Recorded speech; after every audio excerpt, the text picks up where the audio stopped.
Hop, c'est parti. Donc, je suis à Mouansartou avec Joe Amor, chanteur de King Kron et ex-membre historique de Nightmare. Alors, tout d'abord, merci d'avoir accepté cette longue interview. Pas de souci, elle va être longue l'interview. Je pense qu'il y a pas mal de questions. Il n'y a pas de souci, ouais. Ok. Ok. Alors, déjà, bon, mais pour commencer, pour les gens qui ne te connaîtraient pas, est-ce que tu pourrais te présenter juste en quelques mots? Bon, bah, je suis Joa Moré, donc chanteur, notamment pendant 35 ans, chanteur en tout cas, membre du groupe Nightmare. Voilà, j'étais auparavant batteur et donc je suis passé au chant en 86. Voilà, donc c'est vrai que ça fait un peu dinosaure. Quand on cite des dates comme ça, 1986. Voilà, donc chanteur actuellement de King Crown, de Tower of Babel, de mon projet I'm More. Voilà. D'accord, donc on va aborder un petit peu tout ça. Oui. Donc, alors avant de commencer, donc je l'ai dit, nous sommes à ton domicile. Alors, qu'est-ce qui t'a attiré ici, à Mouansartou, et pourquoi avoir quitté Grenoble? Ce qui m'a attiré ici, c'est surtout le soleil et puis le sud. Moi, je suis originaire du sud de l'Italie. Et donc, j'avoue que je suis toujours un peu attiré par, on peut le voir ici, mais par les oliviers, par cette végétation, par le cadre, en tout cas méditerranéen. Et j'avoue que c'était un rêve que je voulais concrétiser. Et puis voilà, ça s'est fait, j'ai eu l'occasion. Et voilà, je suis D'accord. à Moissartou, dans le sud de la France. Donc. Donc, tu n'es pas originaire de Grenoble, en fait. Oui, oui. Ah oui, Ah d'accord. oui, mais mes parents sont italiens, Ok, siciliens même. d'accord, Mais moi, je suis né en France, en effet. d'accord. Alors, on va commencer par King Crown. La dernière actualité du groupe, ce sont ces deux concerts que vous avez effectués en Suisse le mois dernier, avec Yves Campion qui vous a dépanné à la basse, donc bassiste de Nightmare, on en parlera aussi. Comment se sont déroulés ces deux concerts? Oh, super. Donc, c'était 2 concerts en Suisse allemande. Et donc, l'accueil du public, super. Vraiment, c'est un public qui est très participatif, qui exprime bien, en tout cas, qui apprécie ce style de musique. Et donc, on a eu un super accueil. D'accord. Alors justement, voilà, vous étiez brouillé depuis quelques années avec Yves et vous avez annoncé votre réconciliation il y a quelques mois. Alors ton frère David, il était présent au concert de Nightmare en mars dernier à Grenoble. Et est-ce que c'est lors de cette soirée que les discussions ont commencé? Totalement, en D'accord, effet. Donc, il y a eu ce rapprochement entre David et Yves, notamment, et les autres membres de Nightmare, du groupe. Et donc, voilà, c'est là où un petit peu on a eu ce premier contact positif et tout. Et voilà, donc ça s'est concrétisé avec cette réconciliation, en effet. d'accord. Ok. Donc du coup, la question qui se pose, est-ce que le projet commun avec Yves pourrait être C'est d'actualité? pas hors de question. C'est D'accord. pas hors de question et c'est vrai que ça me tient tout à fait à cœur parce que bon, on n'est pas dans un groupe pendant 35 ans sans avoir une attache en tout cas et puis de savoir que les liens se sont ressoudés, qu'il y a eu quelque chose de positif qui s'est passé. Voilà. Et donc cette possibilité peut-être même très sûrement d'une coopération. Assure. Voilà. Donc, Ok. Alors King Crown, donc votre dernier album Wake Up Call est sorti l'année dernière.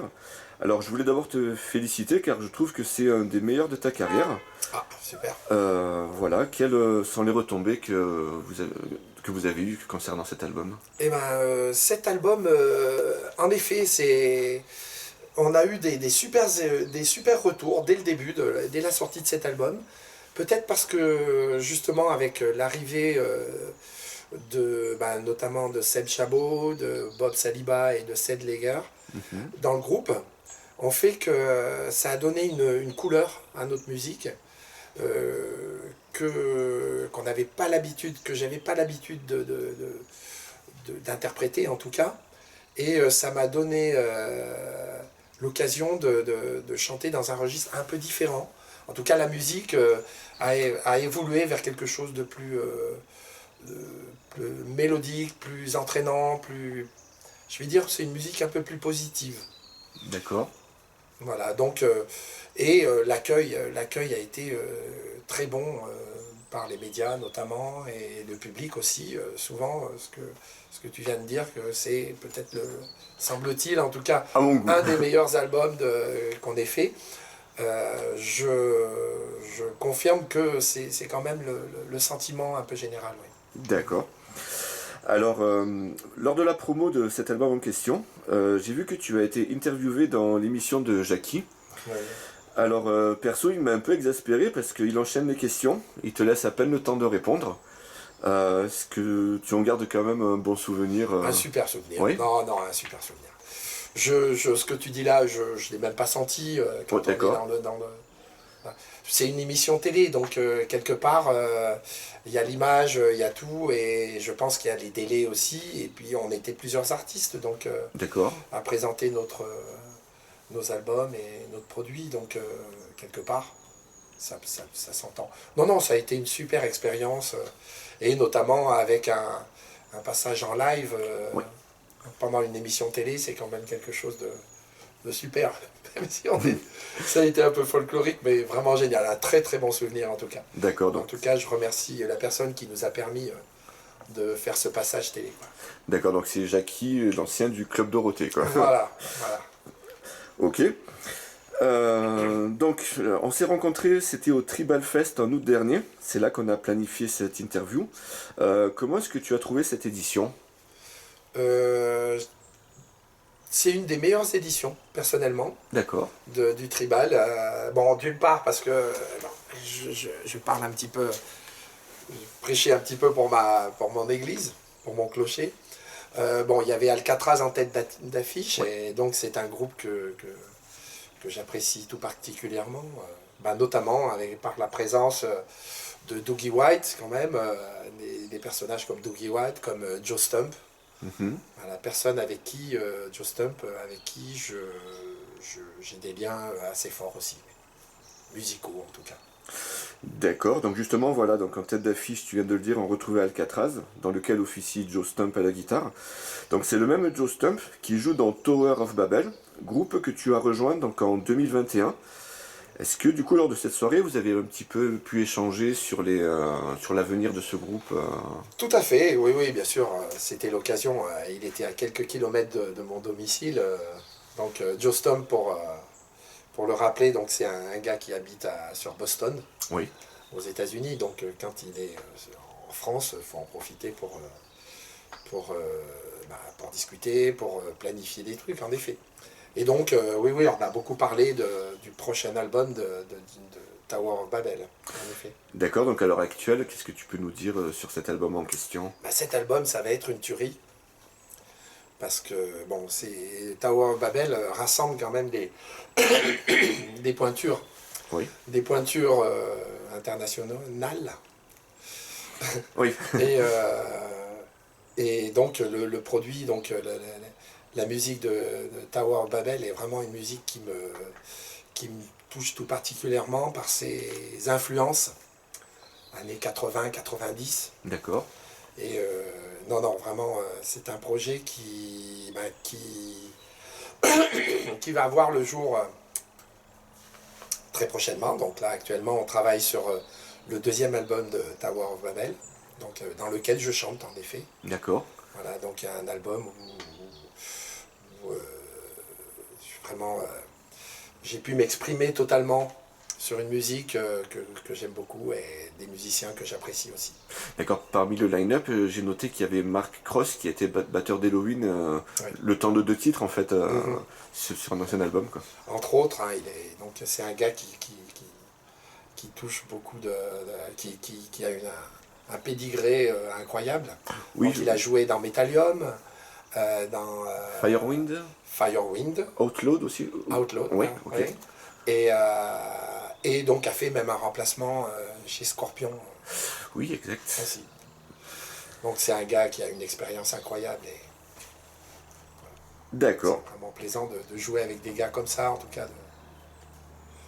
Ok, donc on va reprendre un petit peu au tout début, si tu le veux bien. Oui, bien sûr.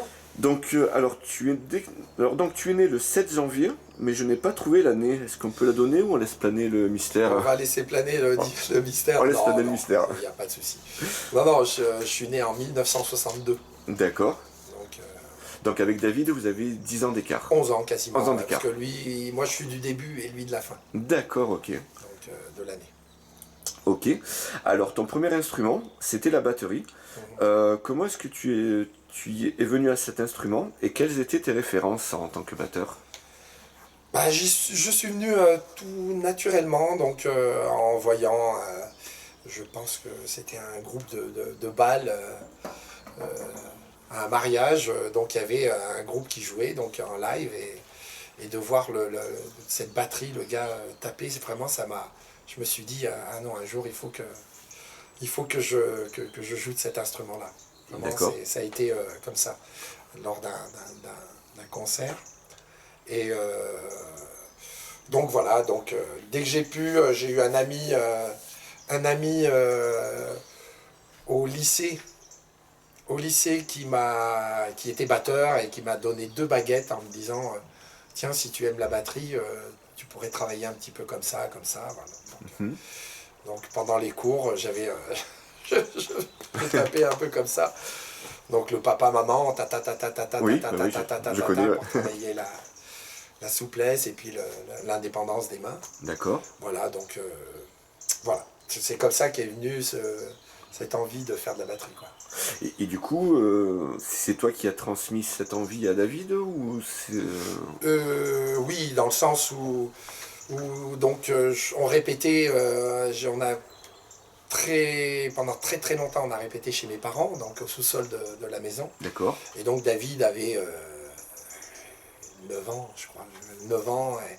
Et donc tous les soirs, il venait nous voir à la répétition. Et voilà, c'est comme ça que... Donc après, il se retrouvait à la maison, au local, Ouais. avec ma batterie. Et donc, il jouait dessus pendant que j'étais pas là. Voilà. D'accord. Alors visiblement, Nightmare, ça se serait formé en 1979 et tu aurais rejoint le groupe un an plus tard, donc à la batterie, en remplacement d'un certain Loïc Ribot. Sais-tu ce que le groupe a accompli avec lui et est-ce que tu peux nous parler de ton intégration? Bah, écoute, le groupe avait quasiment rien accompli. D'accord. Quand je suis arrivé dans le groupe, il y avait 1 ou 2 idées qui traînaient. Donc il n'y avait même pas un répertoire, donc il n'y a pas eu de concert, il n'y a pas eu de...